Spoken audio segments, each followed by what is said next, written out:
سړی عاجزي کوي الله دله مقام او مرتبه ورکوي. دی په خپل نظر کې ځان ته ډېر کم او سپک او لاندې ګوري، خو ده ته پته نه وي د خلکو په نظر کې دی ډېر الله جل شانو شوت کړی دی. او بیا وي چې نبي علیه صلات وسلام وفرمیل کوم سړی چې تکبر کوي الله جل شانو داسې سړی هغه ذلیل او رسوا کوي او راغورځوي.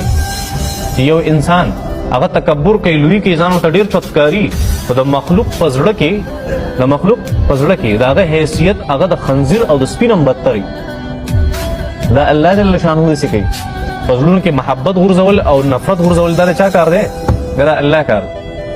او ځکه اوس حدیث پسې حدیث را یادېږي، ان الذین آمنوا وعملوا الصالحات سيجعل لهم الرحمن ودا. چې کم خلک هغه په الله اعتماد وساتي او کم نیک اعمال کوي د سنتو مطابق، نو الله به د دې سړي محبت د خلکو په زړونو کې وغورځوي. او بیا حدیث کې راځي چې کله یو انسان نیک عمل شي او د الله جل شانو خوښ شي، الله فرشته راولېږي دنیا ته، ورته وایي چې د دې انسان محبت د خلکو په زړونو کې ورواچوي. دغه آیت تحت دا حدیث ذکر کوي اکثر مفسرین حضرات. نو په زړه کې نفرت غورځوونکی او محبت غورځوونکی څوک دی؟